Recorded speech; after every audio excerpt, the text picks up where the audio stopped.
Previously on X-Men.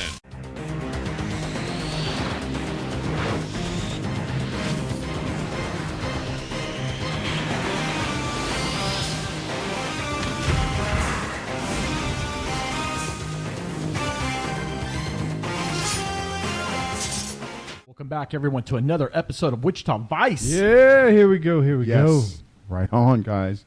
Straight from the Fortress of Solitude, it's the off-brand Superman, Marquez Christopher Eason. Leading this new age of mutants through the multiverse of supers and freaks. Hey, guys, it's your Starship Captain, Chris with a K. Oh, it's another episode of Wichita Vice. And it's your That host, was Carlos. clean. That was clean. Yeah, I was. No one Nice. beats it. Like, next thing you know, I'm going to have fireworks. So Yeah. We got to have it's that. over. I'm Yeah. gonna stop the press. Stop the press. All right, you guys. So today, you guys, we're going to talk about the Marvel hero and villains. So it's all Marvel. Yeah. And Marvel this week. So, Yes. yeah. And also, we will discuss about the next episode, special edition. You know, it's a special edition. We're going to talk about Thor. So Yeah. we will go in detail with Thor and his background and origins. Also, we will discuss in our other channel at Silver Cosmo Movie Reviews, we will talk about the new movie Thor, Love and Thunder. Yeah. Hey, like and subscribe because we are giving away tickets, 2 tickets for Thor. So it's real simple. Just go on our YouTube page over Razor Cut Information, then follow at Wichita Vice or Silver Cosmo Movie Reviews. Tell us the name and your favorite hero, and we will do a drawing on the next episode. We will tell you who we will announce the winners. So before that, let's go ahead and give a quick pause and thank our following sponsors. Hero of the Month, brought to you by One Drop Game Drop, located at 2724 North Amadon. It's your hotspot for card games, flesh and blood games, and there is plenty space for game gatherings. All right, Marquez. So we're going to discuss about the Marvel villains. First up, the Silver Samurai. Yeah. So Silver Samurai, he debuted in Daredevil issue 111 back in 1974. He was created by Steve Gerber and Bob Brown. He's known as Shingen Harada, and his powers, he's a master samurai. He can teleport, and he has this special, unique field. How do you explain that? I think it's called Tachyon. Tachyon field. Yeah, it's supposed to be like I don't know. I remember playing, like I say, the X-Men, early 90s X-Men arcade game. And he had a whole lot of different powers. He could use that field to manipulate his sword. He could either charge his sword with fire, ice, or electricity. You know, and honestly, Carlos, that was the first time in that 90s video game that I ever heard of the Silver Samurai. You know, and after I played that, I remember going back and trying to find things on the character because back then the internet wasn't really a thing. The Netscape, you know, the buffer. It just wasn't, you know. So, you know, testament to how old I am, but I graduated in '93, and Wow, you're old. I remember that. I remember that game. Hey. You know, I remember going every day after school, and playing that. You know, at the Copper Q arcade, and I would take $5 and I'd be there all night. You know, this is back when. But yeah, that's what the to answer your question, that's what the field did. It amplified his attacks in the game, you know, and I'm not sure how he used that in any way during in any story in the comic book. How do you use a tachyon field? How do you apply that in combat or defense or anything like that? I think for him it was just their version of a powered like a particle field. In science, in the physics of it, a tachyon would be it's not considered it's considered an impossibility because it's a faster than light particle. So he could use it to speed up and increase his attack levels. He could use it to ward off bullets and stuff coming in, things like that, I believe. Yeah. But I wasn't super familiar with Silver Samurai, a little bit from the old Capcom game like you were talking, Marquez. Yeah. And then also in the Wolverine back 2014 with that Silver Samurai, which was a completely different version. Yeah, that was. So I was doing a little research. There is the main one is the one you brought up. The what is it? You did the Shin Harada. Yeah. Because there's also the Kunichio. You're butchering the name. I am Harada. And then that last one, the Ichiro from the Wolverine. Yeah. But I think it's a pretty cool. he also had, didn't he throw shuriken in the old Capcom? Yes, he did. They were giant shuriken. They were they were half like the size of his body. He'd do 3 of them at once. Yeah, they were like energy blades that cut you. They sawed you while they didn't do a lot of damage, but it was just funny to watch. Well, and I think this falls into kind of what we saw. We've talked about it with some of the other characters we've gone through with DC and stuff, but this is that time, like early 70s, where the U.S. was really starting to get a heavy Far East influence with kung fu films and things like that. Yeah. And this one, and I know another character we're going to go into as well, both are kind of Japanese descent.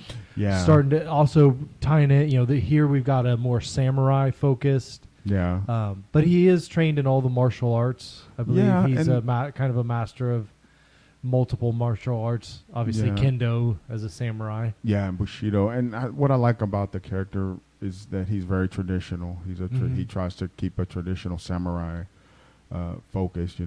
Just the warrior code, and it's all about honor and sacrifice. And I never really thought of the character that way during the game, because it's a fighting game, so you don't have time there's no story. Right, you're not doing the backstory on those. And all the dialogue is explained through text.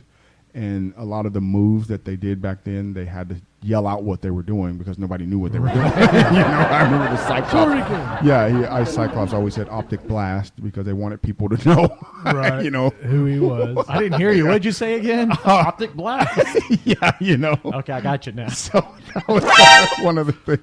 Now that everybody knows it, there's no need to. But what's amazing is in the comic books. I was looking at it online, and when he went at it with Daredevil struggled. He struggled against him because he was using his katana sword. I mean, he's got martial arts skills, and also he made a couple appearances with Kilgore. You remember Kilgore from Jessica Jones? Yeah, yeah. He was recruited by Kilgore. Was he controlled by Kilgore, or was Kilgrave? Kilgrave. Yeah. I think he was. Carlos. Or was he doing it free accord? That part I don't know. I'm gonna have to do a little bit more research on. But eventually, I like how he was portrayed in the Wolverine. So you have to take it with a grain of salt. It's not really part of the comic because Silver Samurai has intermingled with the Wolverine, and he is known to be his nemesis. Yeah. It's just that I liked how in the movie when he was portrayed, I liked when he heated up that katana sword and he cut his claws off. Yes, that would have sucked. Yeah, I couldn't. Oh man, that was. But it's Hugh Jackman. It's okay. He'll tough it up. Yeah. But eventually, we know that he has been in the Marvel universe, and it'd be kind of neat in the next phases. Maybe have him face off against maybe Shang-Chi. That'd be kind of nice. That would kind of get that could going. Be the next. It could be Shang-Chi's next villain. You never know. I mean, yeah, that'd be nice. Something along that line, because he's got those bracelets that can defend against it. Yeah, the katana. But I'd much rather see the more samurai rather than Sony's adamantium man. Yeah, that was kind of hard. Wasn't that Marvel? Wasn't that Fox's? Yeah, I'm sorry. Sorry, Fox, Sony. It was Fox. I don't want Sony to hit me with the lawsuit. You got to be careful because he's like, hey, you can't be doing that. I was saying, sorry. No, you're all right. Sony has Spider-Man, not the X-Men. So. Yeah. Indeed. So now that we know where he has come from, we're going to go ahead and switch it on over to a villain that is very notorious. His name is Sabertooth. Yeah. That guy. So that guy Sabertooth debuted in Iron Fist, issue number 14 back in 1977. He was created by Chris Claremont and John Byrne. He is known as Victor Creed, and his powers, I mean, he's quite a bit here. He has got animal-like instincts. He's got slow aging process. He's got claws and teeth. Makes the dentist look like he's going to have a hard day there. So, Marquez, I'm going to start this off with you. Tell me a little bit about Sabertooth.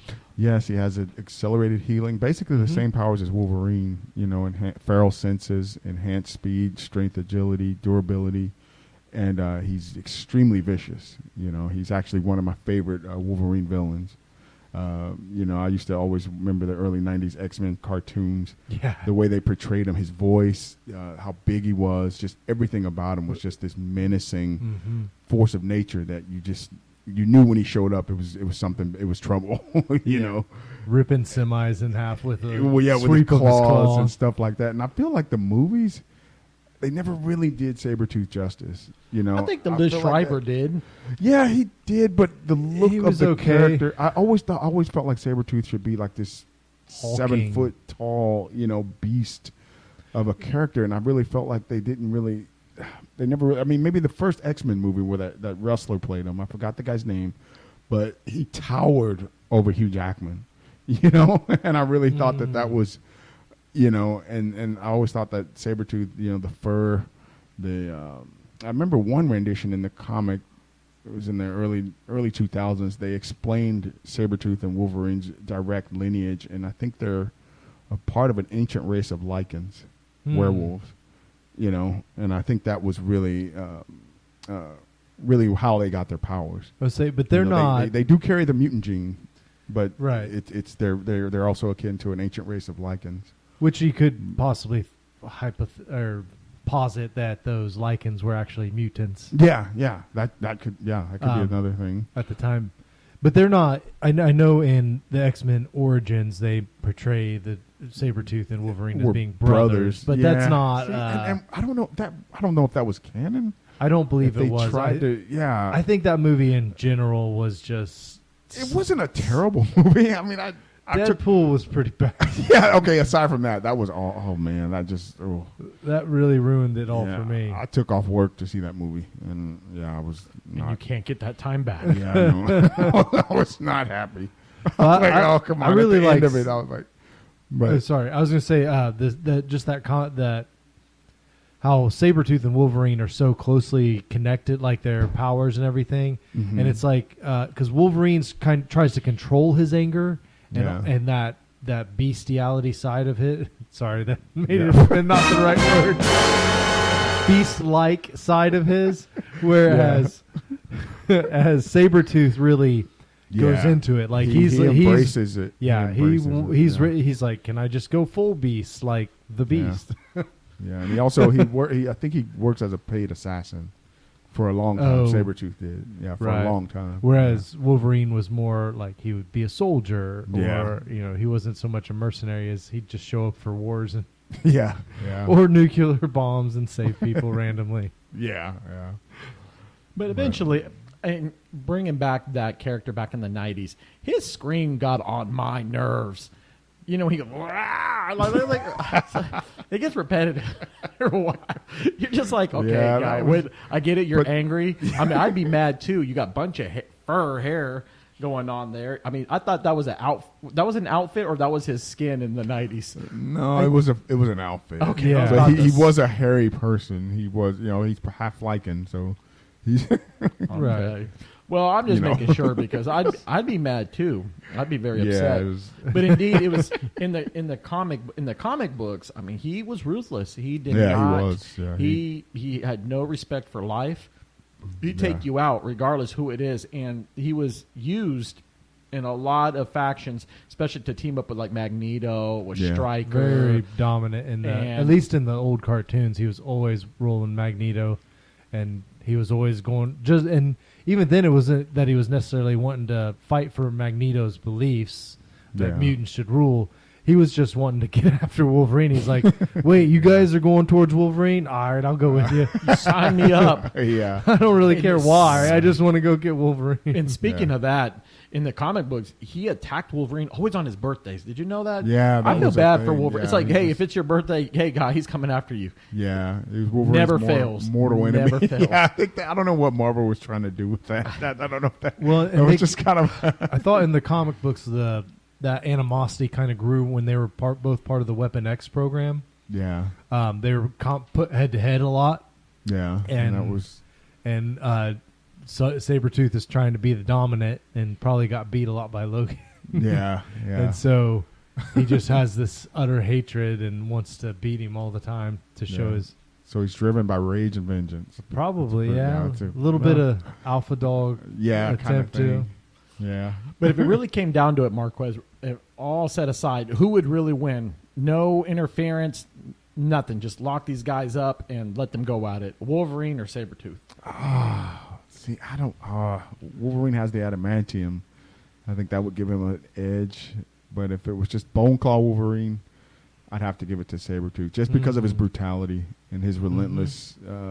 He like Chris said that Wolverine tries to block, his nature, whereas to Sabertooth he embraces it. And that's two very different methods of getting to where you want to be as far as like the outcome. I think Sabertooth, I would give it. Bone Claw, if you had to fight Bone Claw Wolverine. And if it was Adamantium Claw Wolverine, I'd definitely give it to Wolverine. Because you're not going to come back from getting beheaded. There's no healing factor from, getting your head cut off. So, yeah. You're so violent. What about you, Christopher? Well, I was trying to think back if I thought that Wolverine had a slightly, which is why he got the adamantium, had better, he has better healing. Slightly. Powers. And that's why I thought that they put the adamantium on him. Or maybe they just didn't have enough to cover Sabertooth. He's big boned. Yeah. He's a big dude. That's a lot of adamantium. Yeah. Yeah, I think it'd be close. I mean, it'd be my superhero allegiance makes me want to say the good guys win. So yeah. Their stats are exactly alike. They're identical. If you look at their strength, speed, durability, fighting ability, they're exactly the same. Intelligence. All that's exactly the same. I think I would go with Wolverine because he tends to be more clear-headed, though. He's able to block that rage and say, "Ooh, I can trap him," or and a lot of that would depend on the environment. Also, sure. If they're in the forest, that'd be a great if they could have like a dome, like a forested dome where they can be in like hiding and stuff like that. They could sense and really use their senses. Yeah, but if they just stand toe to toe in a blank slate room. Yeah, it'd probably be Sabertooth. Yeah, especially if he wouldn't have all he has to do is grab him and So that'd be a finisher there. I'd go for Wolverine just because he's the good guy. Gotta go for Wolverine. All right, well, speaking of good guys, let's go ahead and move on over. We have Sunfire. Sunfire debuted in the issue of X-Men issue 64 back in 1970, created by Roy Thomas and Don Heck. So he's known by Shiro Yoshida, and he's got powers here that's pretty unique here. He can fly, of course, power blast ability, and he can see infrared. So, Marquez, explain to me a little bit about Sunfire. It's being referred to now, his powers, as pyrokinesis. He can manipulate fire. It's not completely on par with the Human Torch, but there's a character also named Pyro who can manipulate fire, but he can't create it. Sunfire can actually make fire. And I forgot the temperature that he can create. He can actually set fire to the atmosphere if he so chooses. He can go up to 1 million, I think. 1 million degrees, yeah. And at one point he became a horseman of the apocalypse, and that's when he whatever power he got from Apocalypse, he was able to amplify his create fire in space. Yeah, which is normally impossible because of oxygen, but something Apocalypse did to him in his blood, he was able to create fire. But that was only when he was one of the horsemen he was famine of the apocalypse. Yeah, I believe so. And that was short lived though. Yeah, I mean, and he's not super prominent in a lot of he's often the background guy, kind of just off to the side. Oh no, you're right. He is a peripheral character. They've never done a mainstream story on just Sunfire. But it's always his affiliates. Well, it's kind of cool that he's got a sister that's basically the same. Sunfire is her name. Yeah. That she, but again, this is back at the Japanese. He's Japanese. What was it, 1970 when he's hit? So there in that early, kind of the Far East is really hitting hard on comic books. There's just this consistent. In the 70s, you see all these, in both DC and you never know. I mean, some of these could be to combat the, DC included these new characters, so we need to include some new. Japanese or Asian descent characters, and just that battle of character versus character ongoing that DC and Marvel have seemed to always kind of have in the comic books, at least. Yeah, and I like the idea of Sunfire. I like that the way he uses his powers and the way he comes to his powers. But I just feel like Marvel. I just feel like they don't really know what to do with him. Everything I've seen, every time I've seen him, he was always just a peripheral character. He never really stood out in any definable way. I mean, he was just there, You know, he never assumed any leadership role. Yeah, well, I mean, his origins, they got a good start there. I mean, his mom suffered from radiation poison when the bombs was dropped in Hiroshima, and with that being said, with him being in his mom's womb and with the radiation, that enhances mutant powers. That's where it starts. And here's the deal: if they want to make it into a show or a movie, maybe start him off as the bad guy. Start him off as the bad, because they usually do that. They start him off as a bad guy, and then slowly, like, someone talks to him. I don't know, Professor X or whoever. Yeah. Say, hey, have you thought about maybe doing this instead? Okay, I gotcha. But not that simple, but yeah. But yeah. I would like to do is if I had it my way, I would say is okay, make him as a villain, help him as, that's a good idea. Instead of making him the star role. Okay, I don't want to sound biased, but again, that could be another Shang-Chi. That could be another villain he'd have to go against, or maybe who would you give it to? I mean, I was thinking maybe if you wanted to do it low key, maybe what's his name? Now I forgot. Hawkeye, but he would get torched by. He would torch Hawkeye. I don't know. Hawkeye has some pretty interesting arrows. I don't know if you guys watch the show. Who would you, in your opinion, Marquez? Who would you give it to if he was going to have his own show or movie? Who would he complement well with? Iceman.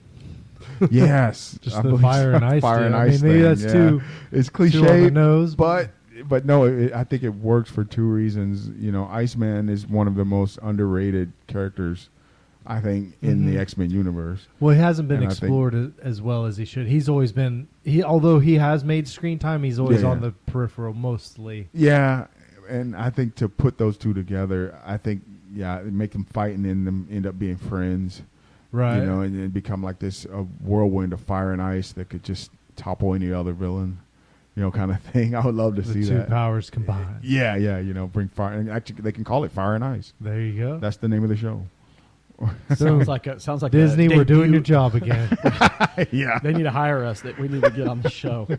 But indeed, his history, Sunfire's history, shows that he's intermingled a lot with the X-Men, and even he was offered to be on the team, and he said, "Nope, I'm going solo on this one." See, and I really think like characters like this that haven't been overly exposed in the comic books would be great material for writers to jump into in an offshoot X-Men series that's X-Men LA. Or X-Men Japan. Where Sunfire's from or something like you that. do the Asian X-Men and EU X-Men. Because I remember in the comic book they did Avengers West Coast. They do. Avengers. That's Hawkeye, I believe, led that for a little while. Or either him or Hercules. I think Hercules, actually. Marvel's Hercules led. Which they did just cast. Did they? Brett Goldstein from Ted Lasso. The Roy. What's his last name? Okay. He becomes the coach and he goes from veteran player to becoming the coach in the show. Anyway, he's a writer on that show. He's a great actor, and I think he's going to kill it as Hercules. Okay, awesome. Hercules.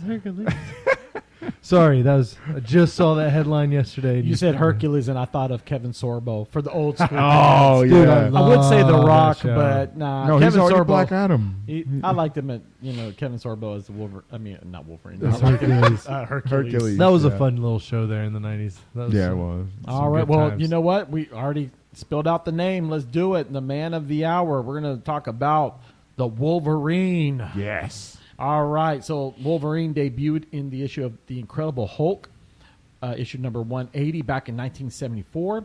He was created by Roy Thomas, Lin Wayne, and John Romita. He's known by Logan Howlett. We can throw in James Howlett, but we're known him as Logan. Yeah, we are. All right, so Marquez, you have the floor. Oh, man, this character, man, how much time do we have? Right. Man, I'll try to keep it Let's short. summarize it. Okay, oh, man, he's actually, he's known as an X-Man. He was originally created as an enemy, believe it or not, for the Incredible Hulk.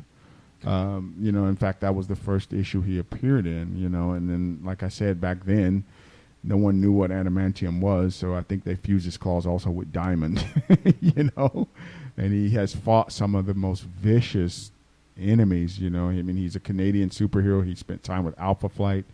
He spent time in Japan as a samurai. He actually trained as a samurai. He was engaged to a Japanese. Yeah, Yuriko Oyama, I believe, who eventually becomes Deathstrike. Another villain of his. Of course, the adamantium claws through the Weapon X program. His healing factor, it allowed him to survive a procedure to where they can graft adamantium to his bones.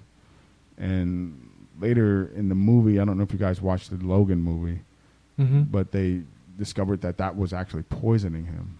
Right, that's what was making him grow old, basically. It negated his healing factor as he aged. But in the comic book, there was a story called Old Man Logan, where it had no effect on him in that way. I think he just had grown old. Yeah.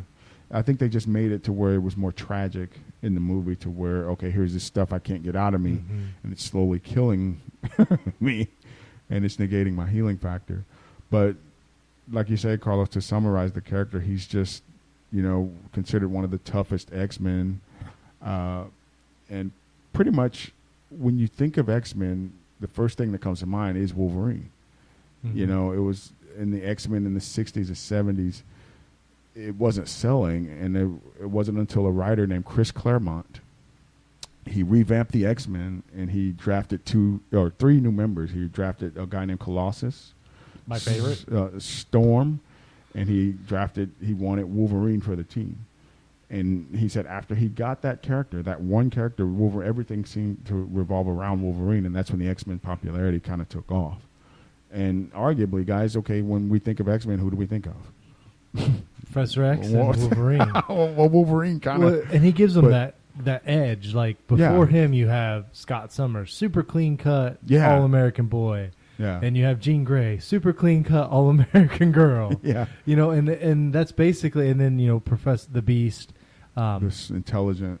And so you don't have, and then Logan comes in as he's already lived multiple lives, basically. When he hits the school for gifted kids, and he's gruff and edgy, and there's he's mystery. Been through some things, and that's what I love about the character. Also, is that the fact that he lived so long, he's basically connecting multiple generations from the past, present, and which later they on did into kind the of future. cool with the Days of Future Past. Yeah, but they could have done so much more with that. That should have been a show. It was a good try. That should have been a series. Yes, that should have been a series as much as they need so to much get content into. they could have done.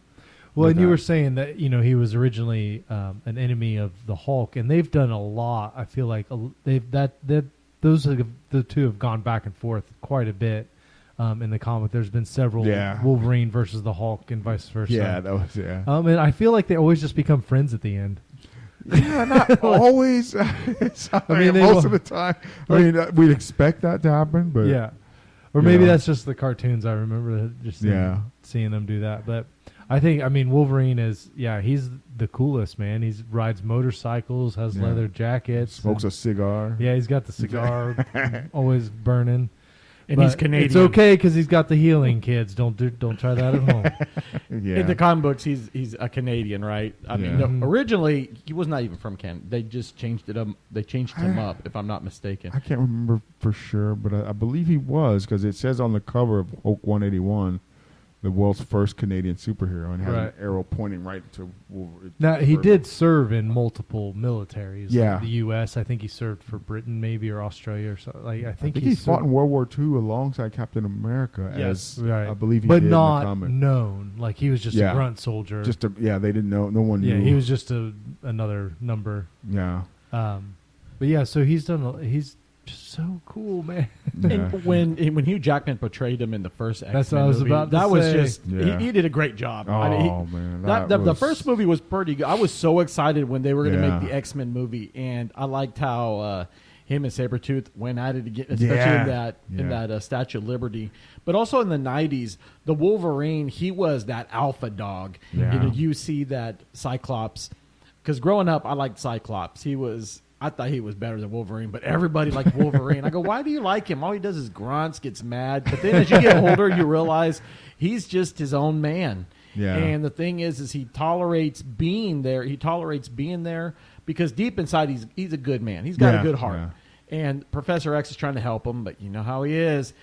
he starts catching feelings for Jean Grey. Yeah, and that kind of messes up the dynamics. But for the young adults here, let's just say that he never stopped. He never quit. He's a go-getter. Yeah. He's just a go-getter. And then I would assume maybe behind the scenes he was probably the gym teacher. Because there's no way he's a teacher himself.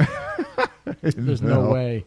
But through the years, Wolverine is just one of the most popular characters, and I do agree with you, Marquez. When you think of the X-Men, you think of Wolverine. You think of Wolverine. And that was, I'm sorry, Carlos, I don't mean to cut you off, but that was kind of like Chris Claremont, the writer, that the whole love triangle between Jean, Cyclops, and Wolverine. That was his idea. You know, he made it to where it was almost kind of like a soap opera, but then again, you just, what is this guy? What is he doing? And stuff like that. It kept you interested. I remember as a kid reading that, you know, like, oh man, this is not good. You know? So absolutely. Yeah.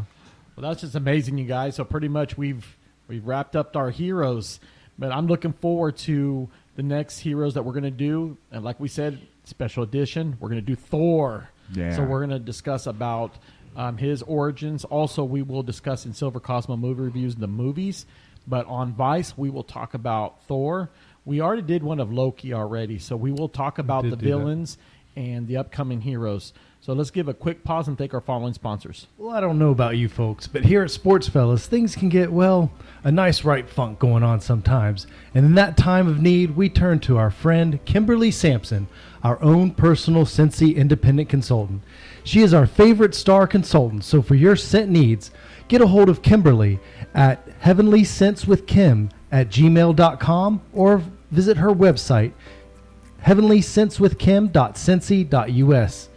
You can also call her at 316-282-7363. That's Kimberly Sampson at Scentsy, our favorite independent consultant. So, Chris, we're working on a new show. Can you tell us a little bit about the show that we're getting ready to announce? Yes. It's a little bit of a redo, but we've got it called Anime Insomniac. I'm going with part 2. Yeah. And here we're really gonna try to dive in and do some real in-depth kind of research on just different anime shows that are out there. We're gonna go with new stuff. We're gonna go with old stuff. Obviously, for some of those properties, some of the really large properties, we may have to break it down for a couple shows. Some of the, you got thousands of episodes literally of shows like One Piece and Naruto. And, Naruto. And then you have movies on top of that. Yeah. And so we're just going to break it down, have some fun, and talk about some anime. I mean, we like like watching those shows. There's a lot of fun and interesting stuff going on with it. Awesome. Some's good with kids. Some's a little more mature, but we're going to keep it all like we do with all our stuff on RCI. We're going to stay family friendly. So, okay. Also, I want to give a shout out to Terrence. He's a good friend of mine. Him and I discussed Star Wars, and I think we kind of come to the point we need to dive into the Star Wars universe, especially with the popularity going on with the shows The Mandalorian, Boba Fett, and also Obi-Wan. That's a great series. Yes. So what we're going to start doing here is you will start seeing a special edition of Star Wars. We'll do one hero, one villain, and we'll just kind of dive into it, have fun with it. I mean, we can go very vast into it. Also, we are looking forward to doing also a show in regards to gaming. So, you guys, we're going to put it out there. If you're interested in wanting to know more about gaming, let us know. Give us some ideas. We'd like to do that. Other than that, any shout-outs before we go? Thank you all for listening. Yeah, thanks everyone for listening. I want to thank family and friends and all the guys doing all the hard work on the editing and recording stuff. Thanks, guys. I want to give a special shout out to Leo and his wife Roxanne. Congratulations on getting married. Hey, congrats. Thank you very much for inviting me. I appreciate that. Also, to all our family friends that are listening as well, thank you guys for making it possible for us. I do truly appreciate you guys checking us out. And please feel free, let us know. Like and subscribe and write a comment down below. I'm always willing to hear out what characters you want us to talk about. And also follow us on our other shows. So if you're into sports, got Wichita Sports Fellas. If you're into social topics, we got the Cutting Crew. That's a fun show as well. And, of course, you're here at Wichita Vice. And if you'd like to hear our movie reviews, Silver Cosmo movie reviews. Thank you guys all for tuning in, and we are looking forward to the Thor special edition on the next show. We're out.